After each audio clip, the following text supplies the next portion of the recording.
The Galactic Empire had always viewed itself as eternal. 1,000 banners of conquest had flown over crushed civilizations, and none had risen again. Every species encountered bent the knee, and those who resisted briefly were erased from history, so thoroughly that only the archives recorded their existence.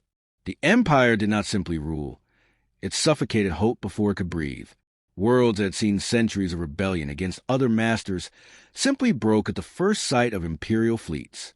Their technology was old, refined to perfection, fleets vast beyond imagination, their administrative machine grinding rebellions down with cold precision. To live under the Empire was to live in inevitability. To resist was to invite annihilation. For centuries, this was a rhythm of galactic history, and every historian, alien or otherwise, had written the same conclusion. Resistance against the Empire was impossible. Then humanity appeared. To the Empire, they were just another provincial species, a cluster of colonies spinning around a modest star, with technology far beneath imperial mastery, incapable of matching the scale of fleets or armies that had swept aside giants.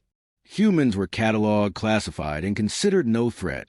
Annexation was deemed a formality, and when human leaders refused tribute, the Empire smiled as it had so many times before. No one remembered the names of the species that had resisted in centuries past. Humanity would be another erased entry in the endless list of failed revolts. But humanity was different in ways the Empire did not yet understand. When imperial forces descended upon the first colonies, the humans did not beg for terms. They did not scatter or vanish into exile. They organized. Fleets of smaller, cruder ships met imperial cruisers head-on, not with equal force, but with suicidal tenacity. They fought not for preservation, but for vengeance. Losses did not deter them. They seemed to embrace them. Where other races broke under overwhelming odds, humans snarled and struck even as they bled. Imperial commanders wrote reports mocking the crude desperation of the enemy, noting their willingness to expend entire fleets for minor victories. The tone was dismissive, but buried in the lines was something else, something subtle, unease. Because no species had ever fought like this. That was when the humans appointed 3 generals. Their names were not immediately known to the Empire, only noted in intercepted transmissions. Their orders carried across fleets. They were not politicians. They were not diplomats. They were soldiers chosen from obscurity, suddenly entrusted with humanity's survival. And under their command, the tone of the war changed. The first encounters had been chaotic, reckless resistance. But when the generals took command, those battles began to resemble hunts. Human fleets stopped scattering randomly. They began luring imperial ships into carefully designed ambushes. Imperial garrisons, once secure, were found slaughtered overnight without explanation. Their fortresses breached with terrifying precision. Supply lines vanished. Entire convoys disappeared without survivors. The 3 generals spoke little in intercepted signals, but their actions carved messages across the stars. Humanity had teeth, and it was prepared to sink them deep. At first, the Empire was amused. Every rebellion has its leaders, it said. Kill them, and the rest will crumble. Orders were given to find these generals and eliminate them. Fleets were dispatched with overwhelming superiority to crush their forces. The Empire had never failed in this strategy, and yet the fleets did not return. Reports trickled back through broken communications. Panic on bridges, enemy movements impossible to predict, human ships that seemed to appear from nowhere, strike with lethal precision and vanish. Entire task forces reported being stalked, harried day and night until exhaustion shattered discipline. Captains begged for reinforcements against what should have been inferior enemies. Then their signals went silent. The Empire realized it was not hunting leaders. It was being hunted. The generals remained shadows. Their faces unknown, their histories unrecorded. Their presence felt only through devastation left behind. On worlds liberated from imperial control, survivors spoke of strange commanders who never appeared in public, whose soldiers followed orders with fanatical loyalty. Rumors spread of their cruelty, though no human spoke openly. Even among their own, the generals carried an aura of fear. And yet, humanity followed them because under their leadership, survival became possible. The Empire, for the first time in centuries, tasted defeat. What unsettled the Empire was not that humans won occasional battles. It was how they won them. They did not merely seek strategic advantage. They sought annihilation of their opponent's will. Prisoners taken by human forces often never returned. Those who did spoke of interrogations that went beyond military necessity. They described eyes without emotion, commanders who studied them as though dissecting prey. They said battles were designed not for victory, but for terror. Imperial officers, hardened by centuries of campaigns, began refusing assignments in human sectors. Armies that once marched in perfect discipline now carried whispers of curses, of demons, of shadows in human shape. But the Empire laughed still. Fear, it declared, was irrelevant. What mattered was force, and force belonged to it. More fleets were committed. Larger armadas descended on human space. This was no longer annexation. It was extermination. The Empire would make humanity an example to all others. And yet, the more force they brought, the darker the war grew. The generals revealed their nature slowly. They were not strategists in the imperial sense, calculating risk and minimizing loss. They were predators who found joy in chaos, who embraced blood as a tool. They orchestrated massacres disguised as victories, drawing enemies into traps designed not only to destroy fleets, but to unravel minds. Survivors were permitted to flee, carry with them stories of horror that spread faster than facts. Systems capitulated at the mere rumor of a general's fleet approaching. The Empire was fighting not an army, but a legend. In imperial records, the three were referred to as anomalies. Analysts tried to profile them, comparing them to known alien psychology. Nothing fit. They were not fighting rational opponents, seeking balance of power or political independence. They were fighting something unfamiliar. Human leaders who treated war as a canvas for destruction, whose instincts had no limits. Beneath their strategies lay something rawer, more unsettling. They seemed to need the war, to thrive on it, as though the slaughter itself nourished them. The first cracks appeared in the Imperial Senate. Some argued that humanity must be obliterated at any cost before their influence spread. Others whispered that annihilation might provoke consequences worse than victory. For the first time in centuries, the Senate feared not only losing a war, but what it might mean to win it, because victory required capturing the generals. And no one wanted to know what that entailed. The generals never spoke of peace. They never spoke of freedom, or of rebuilding, or of justice. They spoke only of the next battle. And every battle ended the same: the Empire weaker, humanity darker, the galaxy watching. The war was no longer a border conflict. It had grown into something vast, consuming, and unnatural. For the Galactic Empire, rebellions were supposed to follow predictable patterns. First defiance, then resistance, then collapse. But humanity broke every pattern. The three generals orchestrated campaigns with an intent that could not be explained by mere defense of territory. They moved like predators inside enemy lines, reshaping entire sectors into landscapes of fear. Imperial fleets found not just opponents, but ghosts that seemed to know their every maneuver before it was made. Entire campaigns became stories of disappearance. An armada of 50 ships dispatched to cleanse the system would vanish, with only fragments of wreckage drifting weeks later. A garrison of 10,000 soldiers would report unusual activity, then fall silent without a single transmission of alarm. These were not simply defeats. They were erasures, calculated to leave questions gnawing in the minds of survivors. When the Empire tried to piece together the pattern, all it saw was deliberate cruelty. There was no tactical need for such excess. The purpose was psychological dismemberment. The generals understood that the Empire's true strength was not its fleets, but the illusion of inevitability. To break the illusion was to break the Empire itself. And so they did not fight battles to the death. They fought battles to leave witnesses. Ships damaged but allowed to flee, soldiers permitted to return, civilians scattered with stories of horror. Rumors spread faster than facts. An entire galaxy began to speak of human generals who had no mercy, who killed not for victory but for sport, who looked upon billions of lives as material for their games. These whispers undermined centuries of imperial propaganda in mere months. Inside the Empire, panic simmered beneath layers of pride. Commanders mocked the stories publicly, but in private their voices shook. Soldiers accustomed to discipline began showing cracks, some deserting before deployment to human space. Convoys required triple escorts, and still many never reached their destinations. Civilian populations begged for reassignment to safer regions, as if merely being near the frontier meant eventual slaughter. What unsettled the Empire most was that humanity lacked the numbers, technology, or resources to justify such fear.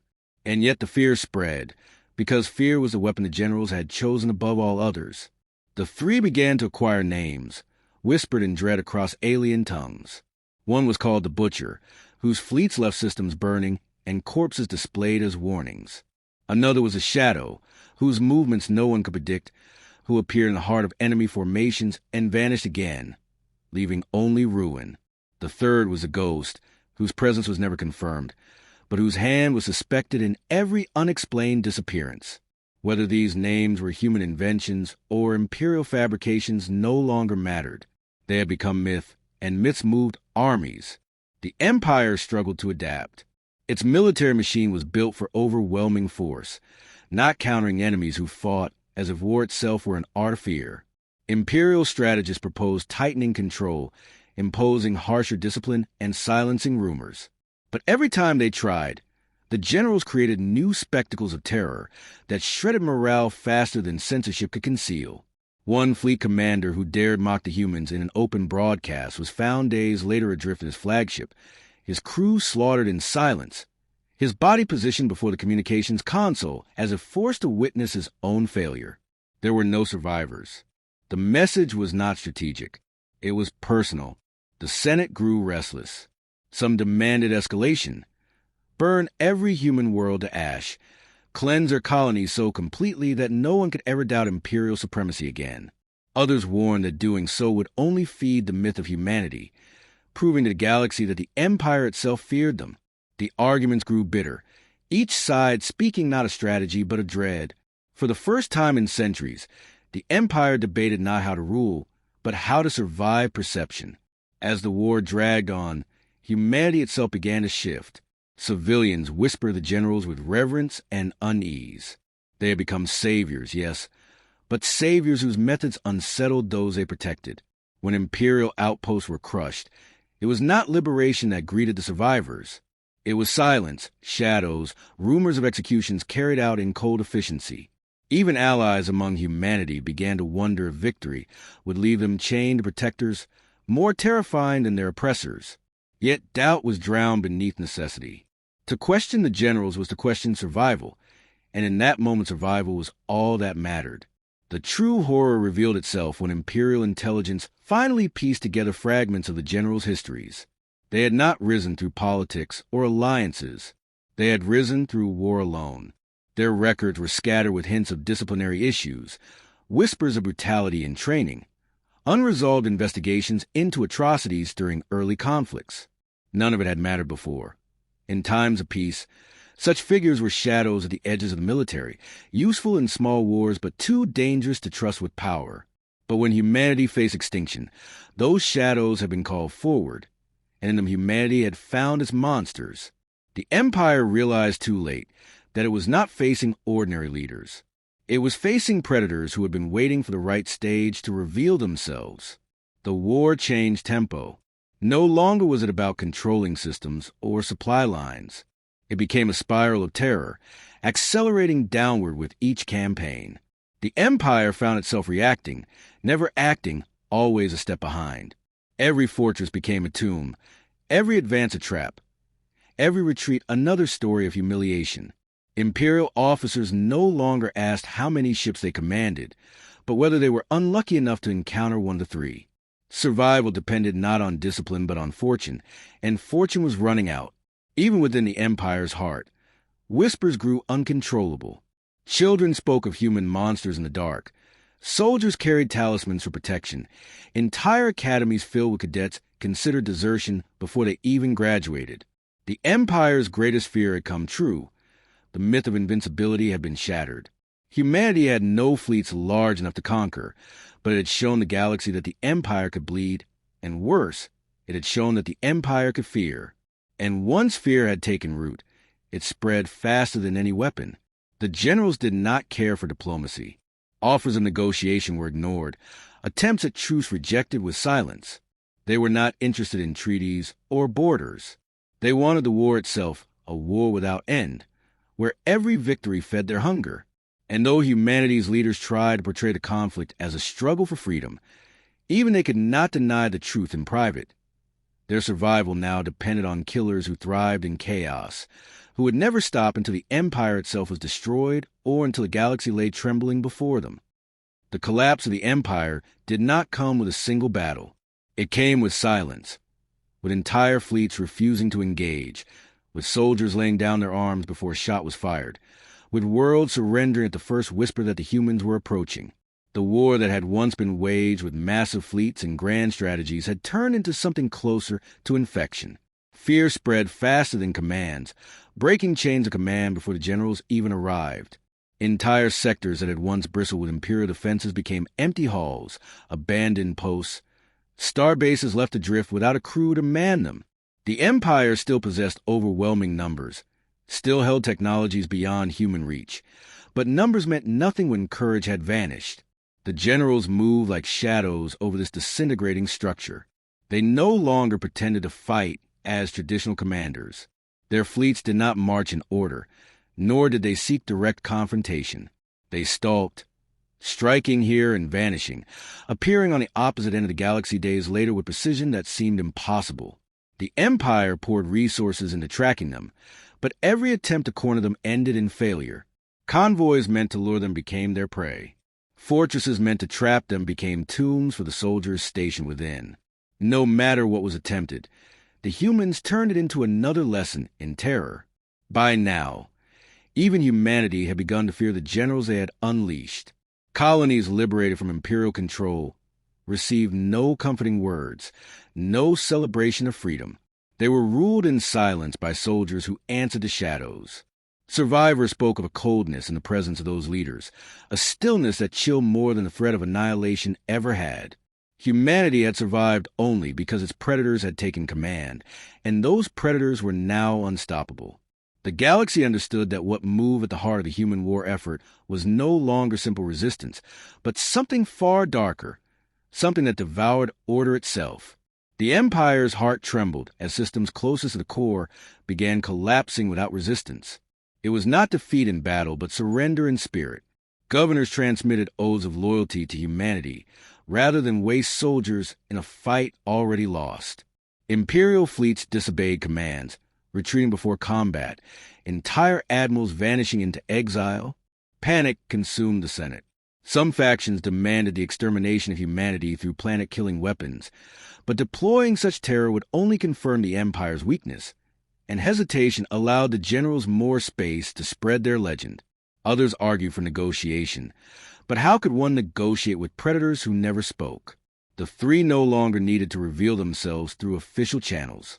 Their reputations traveled in the mouths of fleeing civilians, broken officers, and terrified soldiers. The Butcher was said to leave entire planets silent, their populations displayed as warnings. The Shadow was said to slip into any system without detection, reducing strongholds into wreckage before defenses even activated. The Ghost remained the most feared of all, because no one knew what was truly theirs. Disappearances without explanation, armadas erased without trace. Everything could be attributed to the Ghost, whether they were truly present or not. The ambiguity itself was the weapon.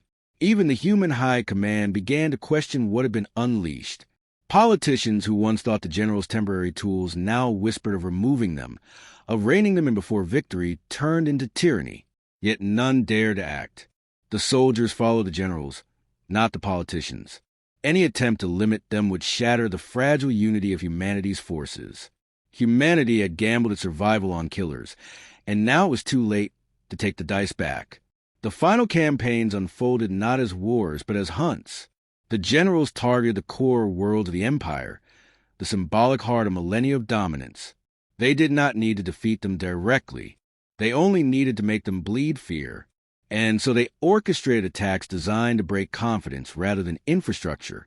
Shipyards burned while fleets stood idle, too paralyzed to respond. Palaces that stood for centuries were reduced to ashes in hours, their defenders fleeing without firing a shot. The closer the humans drew to the Imperial core, the more the illusion of invincibility dissolved. What terrified the galaxy most was not the destruction itself, but the absence of human hesitation. Other rebellions had fought for ideals: freedom, survival, pride. Humanity no longer seemed to fight for anything except the hunt.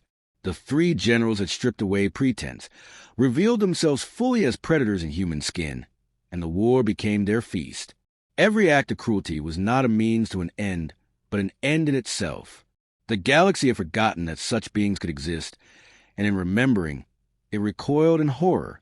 When the Empire finally attempted one last offense, gathering its largest fleet in centuries, the generals did not meet it in open battle.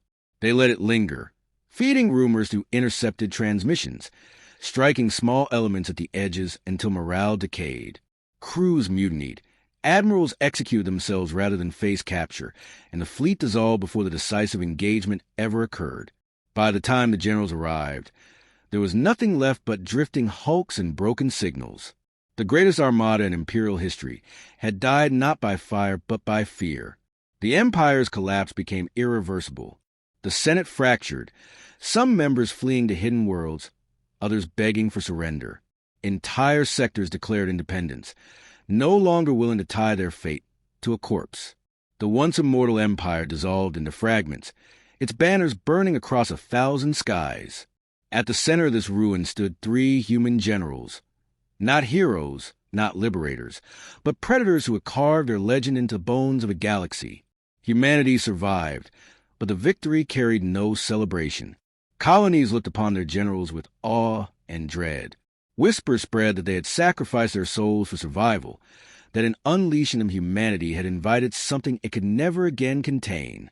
The politicians who once spoke of rebuilding now spoke only of how to restrain the monsters they had empowered, though none dared attempt it openly. The soldiers who followed them no longer obeyed out of duty, but out of fear, a loyalty forged not in trust, but in terror. And so the war ended not with liberation, but with transformation. The Empire had been destroyed, yet the galaxy was not free. It was haunted. Every species that had once lived in the Empire now understood the truth. Humanity was not weak, not desperate, not a species to pity or dismiss. Humanity carried within it something no other species had ever dared reveal, a darkness so deep, so relentless, that even the greatest empire in history could not endure it. The three generals had shown the galaxy what it meant to fight humans, not diplomats, not soldiers, not survivors, but killers. And once shown, it could never be forgotten.